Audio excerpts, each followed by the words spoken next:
Buenos días a todos. Continuamos con el estudio del Sri Ramacharita-Manasa de Goswami Tulsidas, el Ramayana de Tulsidas, la fuente de la devoción.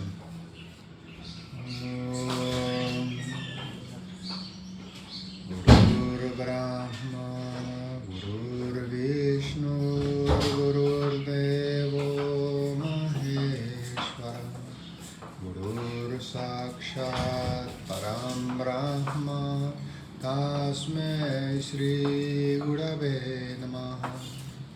Om, Om, Om Shanti Shanti Shanti. Recuerdan que estamos en la parte de la conversación entre el gran sabio Kakbhushundi y Garuda, que es ya prácticamente la culminación del Sri Ramacharita-Manasa, en donde el sabio Kakbhushundi le está relatando a Garuda cuál es su experiencia con respecto al tema de lograr la sabiduría y la liberación final, o la salvación, como le dicen algunos. Entonces el sabio Kakbhushundi le dice: la senda de la sabiduría es como el filo de una navaja. Es muy fácil que uno caiga de ahí, oh rey de las aves. Solo aquel que logra exitosamente recorrer esa senda es quien obtiene el estado supremo o emancipación final o la liberación. Pero este estado supremo de beatitud final es sumamente difícil de obtener. Así lo declaran los santos, así como los Puranas, los Vedas y los Tantras o Agamas. Adorando al Señor Ram, mi Señor, esa misma beatitud le llega a uno sin ser solicitada. Es más, incluso en contra de la propia voluntad. Así uno no quiera, le llega. El agua no puede permanecer sino sobre el suelo. Ella no tiene la capacidad de levantarse sola sobre, ¿no? Ella siempre es rastrera. ¿Okay? A pesar de que nosotros hagamos nuestros mayores esfuerzos para hacerla que ella se despegue del suelo, no hay manera. Ella es rastrera y se va al suelo nuevamente. Aún así, escúchame bien, rey de las aves, la beatitud final o del mismo modo, la beatitud final no puede estar separada de la devoción al Señor Hari. Si yo tengo devoción, así como el agua solo permanece en el suelo, moksha solo es lograda o permanece atada a la devoción al Señor Hari. Dándose cuenta de esto, los sabios devotos del Señor Hari abandonan incluso la búsqueda de la liberación final y permanecen enamorados de la devoción. Practicando la devoción, o mediante la práctica de la devoción, la ignorancia, la cual es la causa radical de la enfermedad de la metempsicosis o de la transmigración, es erradicada sin el más mínimo esfuerzo. Del mismo modo, así como comemos para nuestra propia gratificación, pero el fuego gástrico digiere todo lo que hayamos consumido, aún sin que nosotros nos demos ni siquiera cuenta. De ese mismo modo, moksha le llega al que abandona toda otra idea que no sea la devoción a los pies del Señor Hari. ¿no te parece sumamente tonto entonces aquel que no le da la bienvenida a tal devoción al Señor Hari, la cual es tan fácil de obtener y deliciosa al mismo tiempo? O sea, esa devoción te va a dar paz, te va a dar tranquilidad, es agradable de experimentarla, es deliciosa. Y encima de eso va a hacer que te llegue la liberación, aun cuando no la quieras. Sin pedirme. Aun cuando no la quieras, imagínate. Aun en contra de tu voluntad te va a dar la liberación. ¿Ok? ¿Entienden por qué en nuestra puya nosotros lo que hacemos es cante y cante y cante y cante y cante? Y un poquito de meditación. Porque en esta era de Kali, la adoración o el canto de los nombres del Señor es la causa radical de la liberación. El océano de la transmigración, o enemigo de las serpientes, no puede ser cruzado sin cultivar aquel mismo sentimiento hacia el Señor Ram que el sirviente alberga hacia su amo. Sabiendo que esto es una doctrina establecida, adora entonces los pies de loto del Señor Ram. El Señor de los Ragus puede hacer que lo animado se vuelva inanimado y que lo inanimado se vuelva animado. Las almas que adoran a ese Señor tan omnipotente, en verdad, son bendecidas. Me he explayado lo más posible acerca de la doctrina establecida con respecto al tema del conocimiento, de la gnosis. Ahora escucha las virtudes de la devoción que han sido unidas una con otra como si fuesen una joya. La bellísima gema fructificadora de los deseos de la devoción al Señor Ram es la encarnación misma de la efulgencia o brillantez suprema, la cual esparce su radiación día y noche y no requiere ni vasija, ni mantequilla purificada, ni tampoco de una mecha para esparcir esa luz. Aquel, oh Garuda, en cuyo corazón mora dicha joya, no es perseguido por la pobreza en la forma de la ignorancia.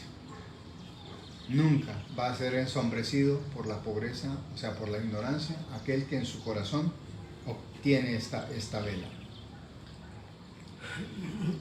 Ninguna ráfaga de codicia puede llegar a extinguir esta luz, la cual disipa la sombra sobrecogedora de la ignorancia y los enjambres de polillas en la forma de la vanidad y las otras pasiones.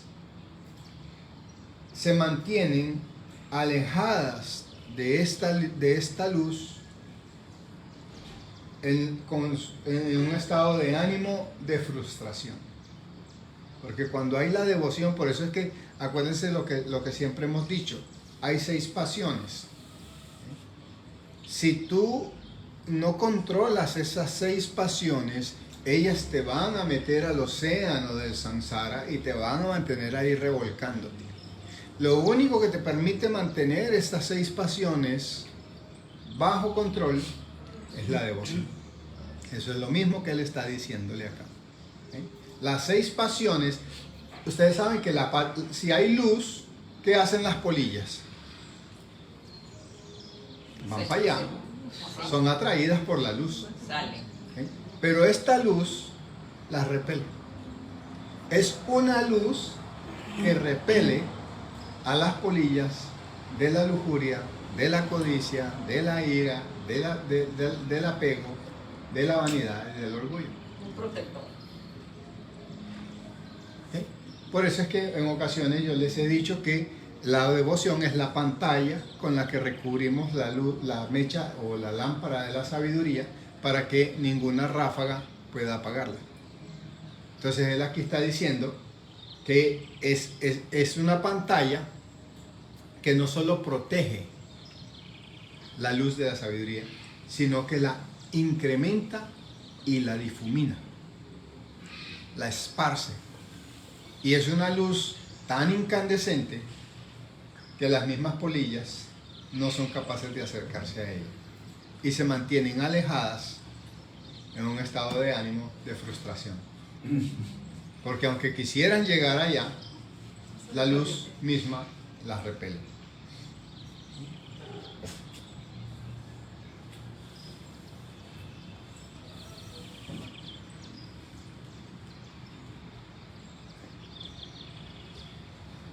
Por consiguiente, las propensiones viciosas como la lujuria no osan siquiera acercarse a aquel en cuyo corazón reside la gema de la devoción.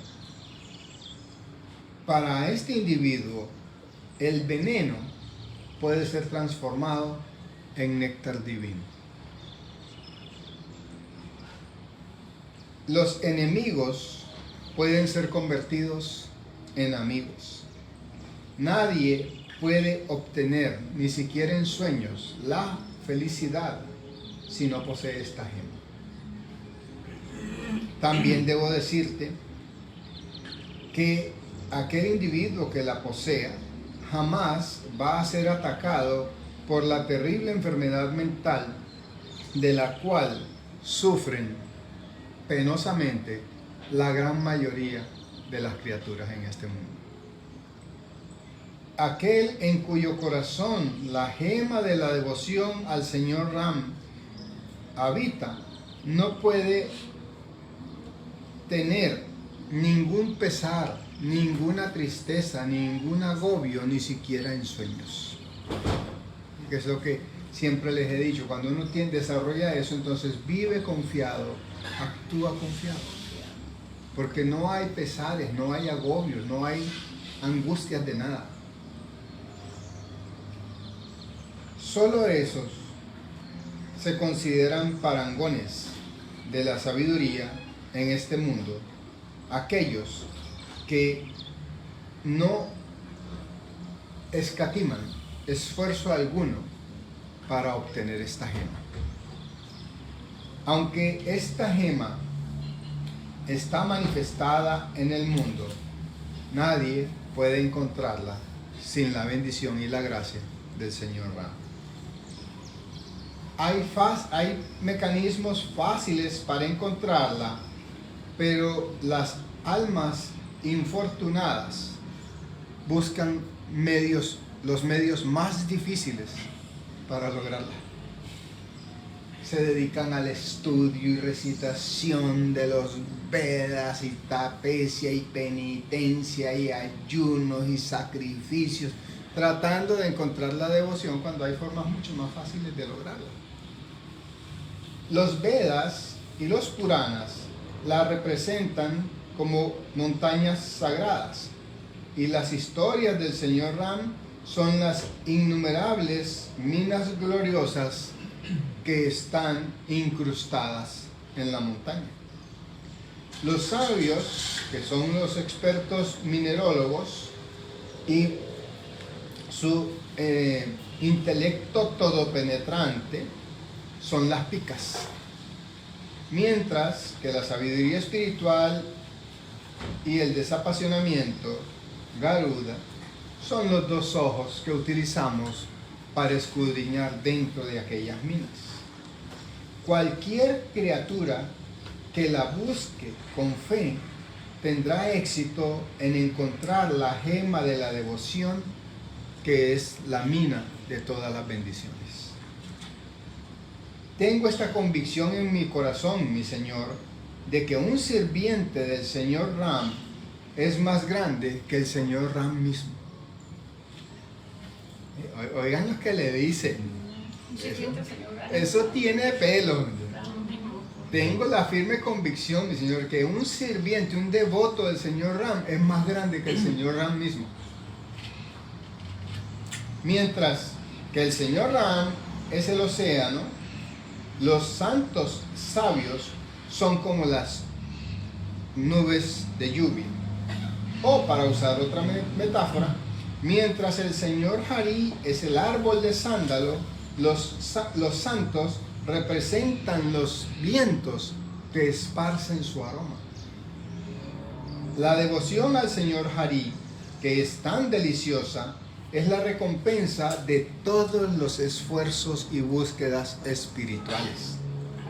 Nadie jamás ha logrado obtenerla sin la gracia de un Mahatma. Realizando esto, quien quiera que cultiva su relación con los santos o Mahatmas, la devoción a los pies del Señor Ram es una consecuencia fácil e inevitable, oh Rey de las Aves. Todo aquel que mantenga en contacto con un santo Mahatma termina siendo devoto del Señor Ram, y fácilmente. No tiene que esforzarse mayor cosa. Los Vedas son comparados con el océano de leche. La sabiduría espiritual juega entonces el papel del monte Mandara, mientras que los santos y los dioses que baten aquel néctar en la forma de las leyendas sagradas, y la devoción representa su dulzura.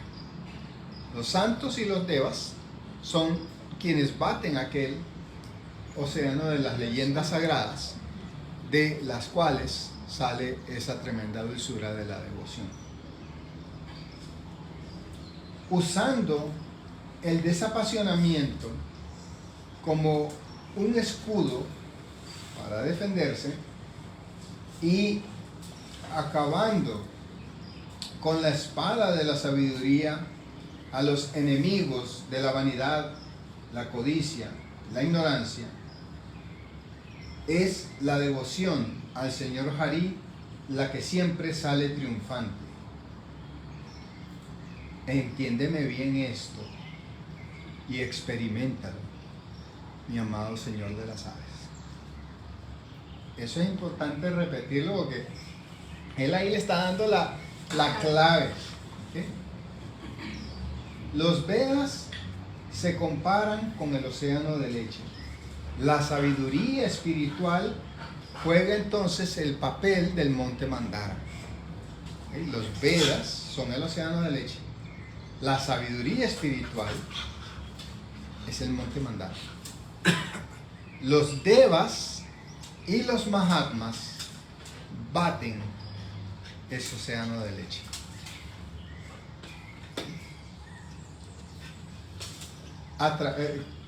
¿Cuál es el batir de eso? El narrarnos las leyendas sagradas. Las anécdotas del Señor Krishna, las anécdotas del Señor Ram, las anécdotas del Señor Hanuman, las anécdotas de Págela, de Hiranyasapa. Todas las leyendas sagradas es el batir de ese océano. ¿Okay? Y la devoción es entonces la dulzura de ese océano. Usando el desapasionamiento como escudo para defenderse y acabando con la espada de la sabiduría a los enemigos que son la vanidad, la codicia y la ignorancia, es la devoción al Señor Harí la que siempre sale triunfante. Date cuenta de esto y entiéndelo, mi amado Señor de las Aves. Cuando uno está junto al Mahatma, el Mahatma siempre va a estar contando historias, porque ese es el batir, que la historia va haciendo el trabajo en la mente y el corazón del discípulo de ir batiendo ese océano que hay en la mente y el corazón del discípulo, y finalmente la devoción va a surgir. Y cuando la devoción surge, moksha está garantizada. Tarde o temprano se va a obtener. Y como él lo dijo, aun cuando no la quieras, Es la consecuencia. aun en contra de tu propia voluntad, vas a obtenerla. Garuda, el rey de las aves, habló una vez más con términos llenos de amor. Si usted alberga hacia mí algún cariño, mi amado maestro, por favor, considéreme su sirviente y contésteme las siguientes 7 preguntas. Esto lo vamos a leer en la próxima semana. ¿Vale? Porque esta conversación que viene ahí Es clave. es la esencia de los Vedas. Entonces, ya el tiempo se nos consumió, entonces no quiero, sino la otra semana vamos a ver las 7 preguntas que le hace Garuda y cuáles son las respuestas que el gran sabio Kakbhushundi le da. Ubiquémonos en lo siguiente. Kakbhushundi es un sabio que trasciende los universos. O sea, han pasado 7 universos desde que Kakbhushundi se presentó. Imagínense cuán anciano es. Y en esos 7 universos, Kakbhushundi ha sido Kakbhushundi y sigue siendo Kakbhushundi. ¿Cuánto conocimiento La sabiduría. no hay ahí acumulado? 7 niveles. ¿Ok? Eso es lo que yo quería decirles hoy. Om Jai Gurudeo Parvati Pate. Nos vemos el próximo domingo. Dios los bendiga. Que tengan una feliz y exitosa semana.